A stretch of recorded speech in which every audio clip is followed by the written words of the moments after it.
Le rosaire est une grâce venue du ciel, par les mains de la Vierge Marie qui nous a demandé de réciter le chapelet. Le chapelet n'est pas un porte-bonheur. Pour qu'il nous apporte un bénéfice, nous devons le prier. Les débuts de l'histoire du Saint-Rosaire racontent que le Saint-Père Domingo, qui était un prêtre espagnol, fondateur de l'ordre des dominicains ou prédicateur, reçut le Saint-Rosaire des mains de Notre-Dame. À un certain moment de sa vie, il décide de partir en France pour lutter contre l'hérésie albigeoise.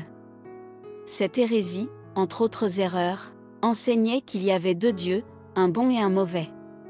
Saint Dominique s'est engagé à combattre cette hérésie, mais, au début, il n'a pas obtenu beaucoup de fruits. Selon une ancienne tradition, en 1208, il se rendit dans une forêt pour pleurer, prier et supplier Notre-Dame de lui montrer une arme spirituelle efficace pour gagner cette bataille.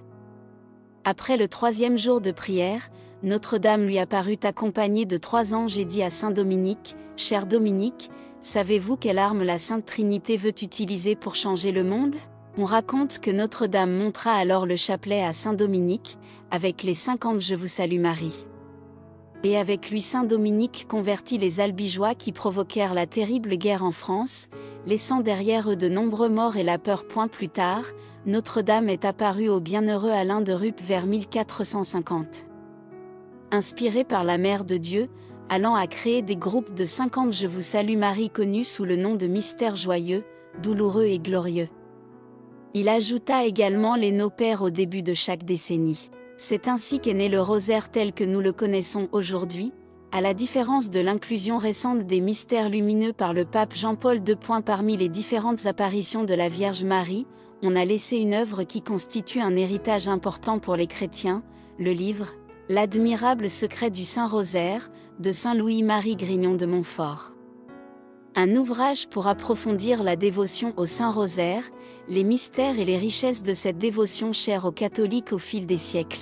C'est un voyage spirituel qui nous emmène au plus profond de la spiritualité du Saint-Rosaire, en révélant ses secrets et ses bienfaits. Plus récemment, lors des apparitions de Fatima, à chaque apparition, la Vierge a insisté sur l'importance de prier le chapelet chaque jour pour la conversion des pécheurs, ainsi que pour parvenir à la paix dans le monde et à la fin de la guerre. Les bienfaits du Saint-Rosaire selon Saint Louis-Marie Grignon de Montfort, le rosaire récité avec méditation sur les mystères nous élève à la parfaite connaissance de Jésus-Christ, purifie nos âmes du péché, nous rend victorieux sur tous nos ennemis. Nous permet de pratiquer plus facilement les vertus. Nous enflammer de l'amour de Jésus-Christ, nous enrichit de grâce et de mérite. Elle donne les moyens de payer toutes nos dettes envers Dieu et les hommes et nous permet enfin d'obtenir de Dieu toutes sortes de grâces. Toujours selon notre cher Saint Padre Pio, le rosaire est la prière des ceux qui trompent des tout et des tous. C'est Notre-Dame qui nous a appris cette prière, tout comme c'est Jésus qui nous a appris le Notre Père. Dans les temps d'obscurité, tenir le rosaire, c'est comme tenir la main de la très sainte Mère. Priez le rosaire chaque jour. Abandonnez-vous entre les mains de Marie. Elle prendra soin de vous. Avez-vous aimé la vidéo? Laissez votre like, commentez et abonnez-vous à la chaîne pour augmenter la portée du projet. Visitez notre site web pour en savoir plus sur le projet. Merci beaucoup.